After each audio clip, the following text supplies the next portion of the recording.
So this is a budget team that I have actually run into in the arena a few times in the top 1000, letting you know that this is a top 1000 caliber team if you learn how to play it well. What's going on, Axie fam? Elijah here, back with another video, and today I'm going to be looking into what I believe to be one of the better budget options out there in Season 19. We've seen a lot of changes. It's taken us some time to figure out what's good, what isn't good, and something that's resurfaced that I'm happy to see is Reptile Beast combinations. They're far more prevalent. Before getting into the team comp, I just want to let you guys know that Season 19 updates are here for my Axie PvP Mastery course.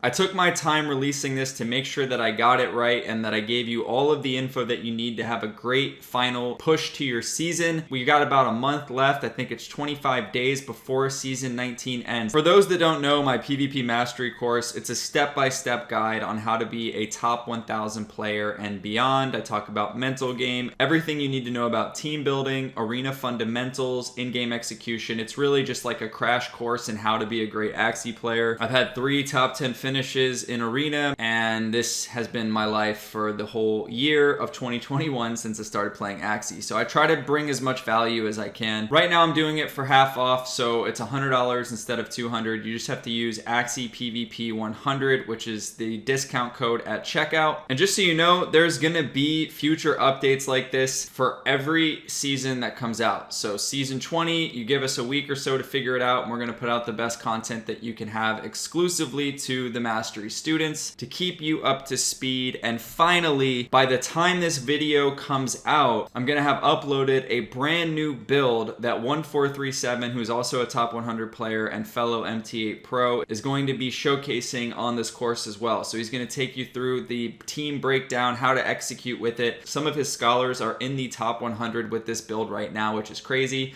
So you're gonna get access to that as well. There's a link in the description if you feel like checking it out. And without further ado, let's jump into this build that we're gonna be looking at today, which is a classic beast reptile combination. As I've mentioned, this has been kind of asleep in the past seasons. A lot of that has to do with the prevalence of how broken like Poison was, for instance, and Cute Bunny made having a no zero cost midliner very difficult. So did the Winghorn Chomps that were constantly hitting the midliner. It made it difficult not to have a zero cost as well. But this is going to be a budget build video on how you can climb into the top 1000 on a budget. This is actually a team that we featured in the Season 19 updates along with many others, and I wanted to kind of give this one out to my YouTube audience as well. So first of all, let's talk about our backliner, which is going to be a Rimp Beast. This was just not being used at all in the top 1000 in the last few seasons, and the reason that it's come back is Imp, which received a very nice buff in 10 extra damage. It went from 70 to 80, and it also got a shield boost to 30 shield, making this actually quite a bit more durable in some very clutch situations. If you have a 4-card combination of Imps and Nutcrackers, you're now putting up 120 shield, which could be a big difference maker. This base damage also just helps a lot. It's over 100 damage when hitting into plants now. And so this is what we're gonna have on our backline, dealing tons of damage, just raining down bombs on our opponent. It's not really that great in the 1v1, but that's gonna lead us to our next point, which is the reptile. You can get one of these for 0.06 Ethereum, which isn't bad at all. It's just a standard 41 speed Rimp Beast. Okay, so at the midline, the way this build works is you just need a massive tanky reptile or dusk. And in this case, I went with this reptile for 0.074 Ethereum. I'm gonna break down the moveset and some of the cards that I think are essential for you to search for. So if you wanted to have a little cheat sheet for finding one of these for yourself, it would include these 4 parts as options. So Cerastus or Incisor on the horn, both are going to be really good. If you get Cerastus, you want to probably hang out around that 41 speed range to be slower and get the bonus against more Axies. I wouldn't go below 41 though, because that's going to make you slower than your beast.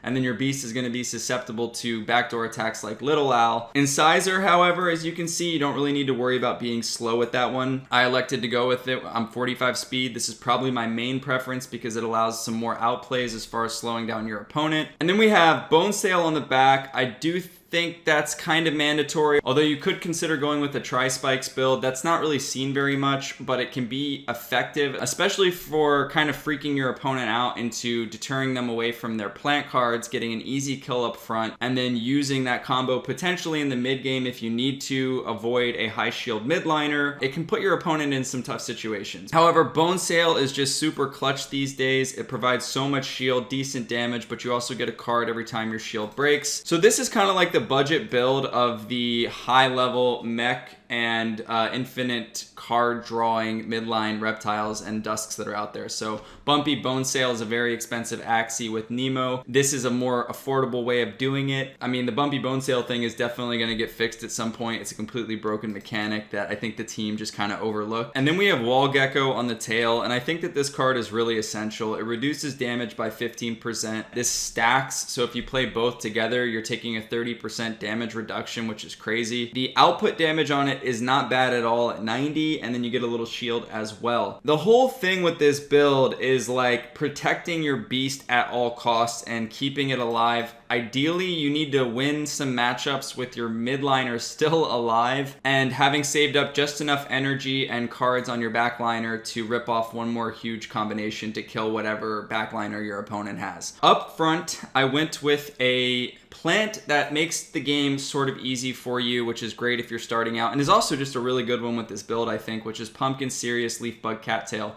2 0 costs, which you really only ever want to do with your plant up front if you're ever going to do it. And here you just have so much energy gain potential. You have the Cattail, which is really important in Season 19 because of all the beasts and mechs and beast and bug parts that are out there. And the Pumpkin to help us stay alive as well, and also give us some card draw from time to time. Also affordable, 0.074, which brings our total for this build right up to 0.2 ETH, which is less than $1,000, and for a solid Axie team, that's nothing to scoff at all. So this is a budget team that I have actually run into in the arena a few times in the top 1,000, letting you know that this is a top 1,000 caliber team if you learn how to play it well. So I'm actually going to review a game that I just played while testing this out to kind of walk you through the thought process in it. Now, I actually matched against a double poison team, which I wasn't really happy to see because this is one of the matchups I feel like that could be quite difficult. If it's something you're running into all of the time, you can definitely think about spending a little bit more on your plant and going with something like this. This is a build that I absolutely love and have used on many of my own team comps: Bidens, Cattail, Beach, and Zigzag. I have sometimes 2v1'd reptiles with this plant. It is actually deceptively a monster. It's very difficult to kill. You get card draw a lot of the time versus Garish Worm and Furball. So this will help you close games out if poison is like an overwhelming problem for you. Be that as it may, I'm going with the Leafbug and Cattail version this time.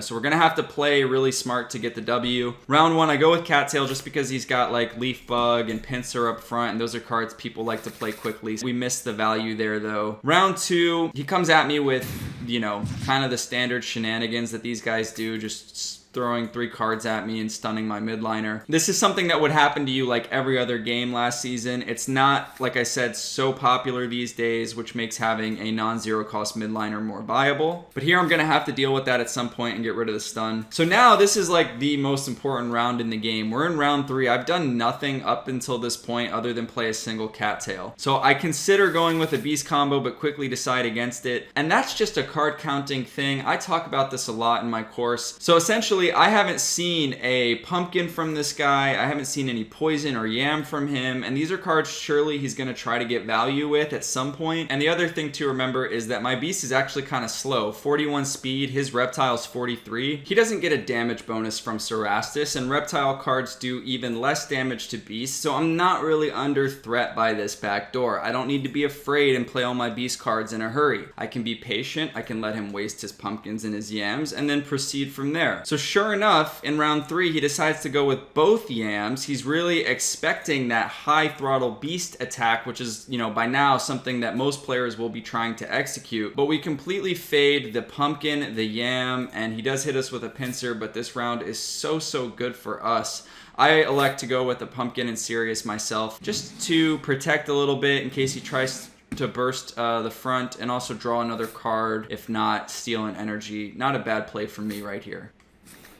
So now we know both yams are gone. The deck doesn't reset in Axie until after round 5 usually, so he cannot have another yam until after round 5 in this case. I saw one pumpkin, he could have the other one, he could not. I feel like at this point it's perfectly fine to go in for the kill, and I want to do it efficiently. This is the other area that people don't pay enough attention to, I believe, where they just go, okay, I'm going to play all my beast cards and kill this Dusk. Well, wait a minute. I know he's limited on his defenses. So instead of playing like both Ronins on this one Dusk, why don't I hold one and hold a couple Nutcracker cards and actually just play one Ronin and 2 Imps to get my energy back. I'm going to even use these decent damage midline cards in the Piranhas on the Reptile to help me eliminate this Dusk up front. So I use the low damage one to get rid of my stun, and then I hit him with 2 Piranhas. It's an easy clap kill here with the Ronin and a couple of Imps. I'm getting all my energy back, going up to 6 energy next round. And look, I got a nice combination here stored up on my backliner again. And so now I'm just going to rip off that into his mid. He kind of senses this, I feel like, and uses all of his midliner cards, which is, you know, smart enough by him. And this is just insane damage. This is the fun part about this build. This thing is just a destroyer, and it's fun to get these combos off. He had almost 200 shield, but it really doesn't matter when you have that kind of damage output. And now we're still in a tricky situation because my plant is almost dead. I have no more beast cards. My midliner isn't really great against this Reptile, and he's already half health. But the good news is I've avoided tons of like poison on my Axies, and if you're up against a double poison build, that is absolutely essential. So my options in round 6, I decide, I think, to play the Pumpkin and the Leaf Bug. Now, the reason why here is really for the card draw. This is a little bit of a secret in Axie. If your Pumpkin doesn't break in the round, you draw a card, right? That's just how the card works. But that also still applies even if your Axie dies. If I play Pumpkin and then this gets killed, right, because he bypasses my shield, I'm stunned, let's just say he directly kills me, I'm still gonna draw that card because my shield didn't break. So I decided to go for the card draw, plus, you know, I can play the Leaf Bug with it, maybe gain the energy back. And I'm assuming he's gonna do something like this and probably not kill me up front. So I thought maybe I even get my energy returned, and I do. So we'll see here. Energy comes back. We draw that extra card to help fill up our hand. And now we're in a 2v1, but it's kind of awkward because I don't have beast cards, but I do have a lot of energy and midliner cards. And I feel like at this point, I have so much energy that I think the only thing that makes sense is ripping off maximum damage into him here. Now, I don't anticipate him attacking into my mid, so I don't want to play the Geckos or the Bone Sail. I just want to go max damage, which I do. And the other beautiful thing about how this game plays out, and you're going to get to see it in action here, the benefits of Incisor when you're slowing your opponent can be huge. So as predicted, he goes backdoor. He's trying to get rid of the big threat, which is the Beast, but we last stand, which is fantastic. And we've got that Beast morale with 3 ticks, something that the mechs don't have. And now, because we've slowed him, our Beast is going to go first. And what do we draw? Double Ronin, single nut. This is going to be way too much. Even with 220 shield, we can close this out in last stand with our Beast. Our Reptile does a victory dance. We win a great game. And yeah, I mean, that was against a 2,500 range opponent. I think I'm in the top 200 right now. I got to start pushing soon, that's for sure. I think you can see that outplays are everything in Axie, trying to be aware of the situations. It's not so much about what team you have, right? Like, there's good teams, but there's budget teams that you can go far with as well. This is one of them in my opinion. Okay, on that note, I'm gonna wrap this video up. Thank you so much for watching. Don't forget to subscribe to my channel if you haven't already. Follow me on Twitter. It's at Elijah_MT8. I'll see you guys in the next one. Peace.